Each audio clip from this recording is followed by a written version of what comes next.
Pendidikan pada masa COVID-19, sebuah analisis oleh Razel Swansing.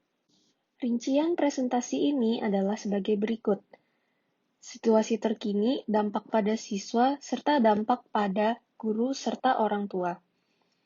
Dampak penutupan sekolah-sekolah dari pendekatan pendapatan dan juga pendekatan pembelajaran, dan solusi yang memungkinkan. Situasi terkini, bagaimana coronavirus berdampak pada siswa, guru, serta orang tua. Situasi terkini untuk para siswa. Siswa-siswa saat ini tidak bersekolah. Sampai dengan 28 Maret 2020, COVID menyebabkan lebih dari 1,6 miliar anak-anak dan remaja putus sekolah di 161 negara. Jumlah ini mendekati 80% dari seluruh anak berusia sekolah di dunia. Siswa-siswa yang sudah tertinggal menjadi semakin tertinggal.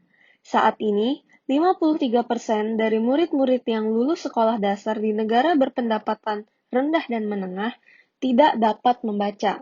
Fondasi pembelajaran mereka tidak kuat. Situasi terkini dari profil seorang siswa biasa. Ini adalah Malaya. Ia berumur antara 14 dan 16 tahun dan tinggal di Tondo, Manila. Ia adalah siswa SMP dan seorang pemimpin di sekolah serta komunitasnya. Karena lockdown dan dampak-dampak ekonominya, semua orang di keluarganya kehilangan pekerjaan. Dengan hidup di bawah garis kemiskinan, Malaya kesulitan menyediakan makanan yang cukup untuk keluarganya. Keluarganya menunggu pemerintah mendistribusikan bantuan dana serta ayuda sesuai dengan Social Amelioration Program atau Program Ameliorasi Sosial. Setiap hari, Malaya mengantri selama 12 jam di Aula Barangay, desa atau distrik tempat tinggalnya, untuk menunggu nama keluarganya dicatat di luar, namun tidak berhasil. Dengan pemikiran tentang bagaimana keluarganya bisa melewati pandemi yang tak kunjung selesai, mereka berpikiran untuk berhenti dari sekolah secara keseluruhan dan bekerja untuk membantu keluarga mereka mencukupi kebutuhan sehari-hari. Situasi terkini orang tua dan guru. Terdapat beban di kalangan guru serta orang tua. Para orang tua harus mengambil cuti agar anak-anak mereka dapat dipastikan mengerti modul yang diajarkan. Guru-guru harus berusaha lebih untuk mengetahui situasi setiap anak dan menerapkan media instruksi yang sesuai. Situasi terkini orang tua dan guru. Menurut Brookings Institute, 10% dari total jam kerja akan hilang karena mengasuh anak dan hal-hal yang berkaitan. Ini berarti setiap orang tua akan kehilangan sekitar 4 jam kerja produktif setiap minggunya. Oleh karena itu, total jam kerja produktif yang hilang mencapai 40,3 juta jam per minggunya. Menurut The Trade Union Advisory Committee, hanya 20,6% guru didukung oleh pengadaan yang sesuai, baik berdasarkan kurikulum maupun pedagogis. 2. Dampak penutupan sekolah. Dampak jangka panjang dan pendek dari penutupan sekolah karena COVID-19. Gangguan produktivitas dan pembelajaran. Menurut Burgess, tambahan 10 hari sekolah secara signifikan meningkatkan nilai tes dalam penggunaan pengetahuan atau Crystal Age Intelligence sebesar 1% dari standar deviasi. Bisa kita simpulkan bahwa kurangnya sekolah secara formal akan memberikan efek kebalikan dari penurunan Crystal Age Intelligence.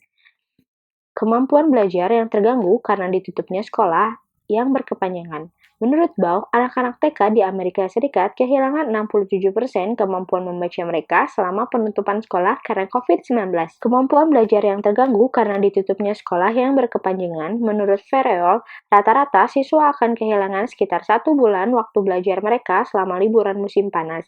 Dalam periode ini, siswa tidak hanya mandek dalam pembelajaran mereka, tapi juga secara aktif kehilangan pelajaran yang mereka dapatkan selama tahun ajaran sebelumnya.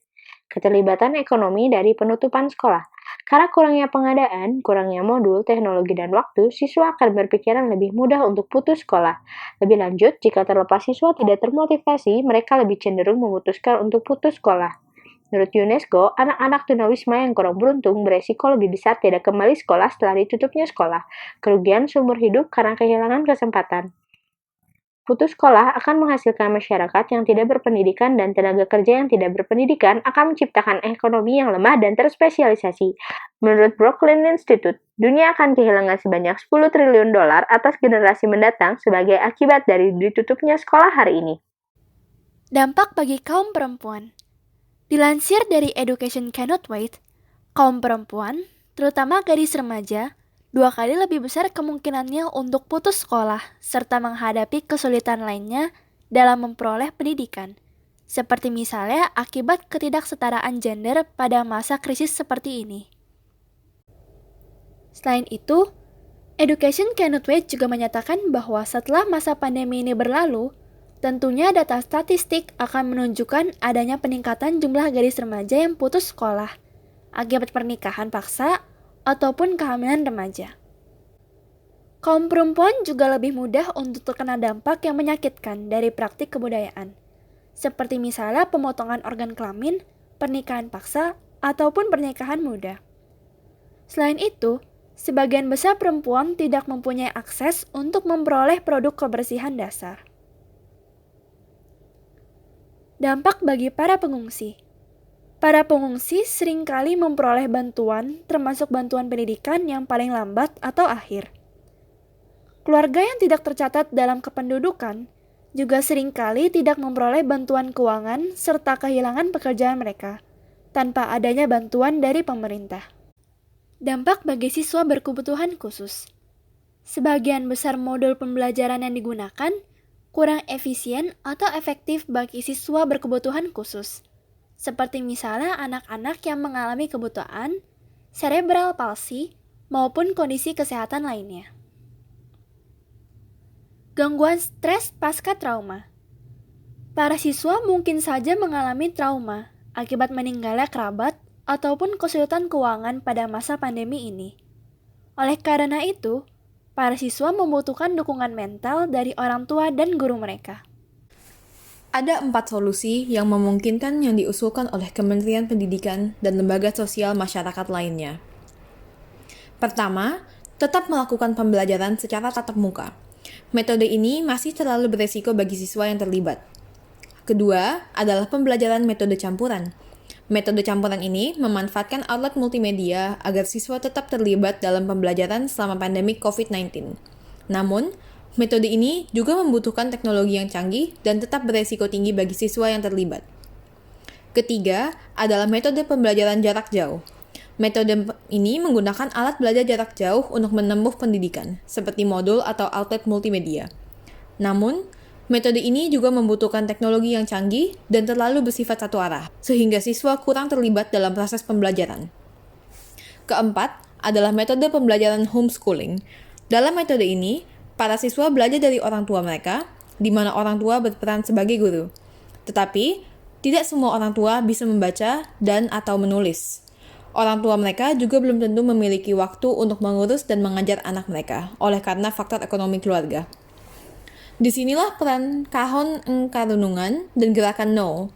Kahon Engkarunungan dan Gerakan No berencana untuk mengirimkan modul pembelajaran kepada komunitas yang paling membutuhkan. Dalam hal ini, mereka adalah kaum miskin, terkena konflik, atau ditelantarkan oleh pemerintah setempat. Modul tersebut juga akan dibuat dalam bentuk naratif, agar siswa bisa tetap terlibat dalam proses pembelajaran.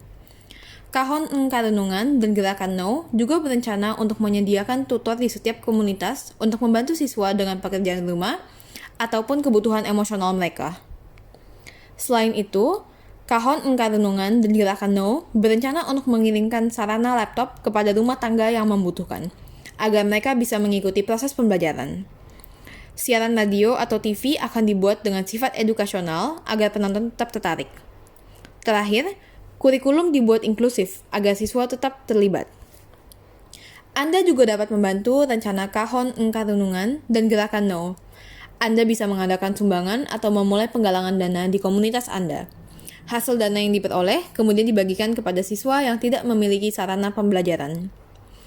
Anda bisa membagikan modul pembelajaran otodidak Kahon Engkarunungan kepada siswa yang membutuhkan di negara Anda. Selain itu, Anda juga bisa menjadi tutor sukarelawan bagi siswa yang membutuhkan bantuan dalam pembelajaran. Jika Anda ingin ikut terlibat, Anda bisa kontak ke kahonengkarunungan@gmail.com atau nocollab@gmail.com. Terima kasih telah menonton.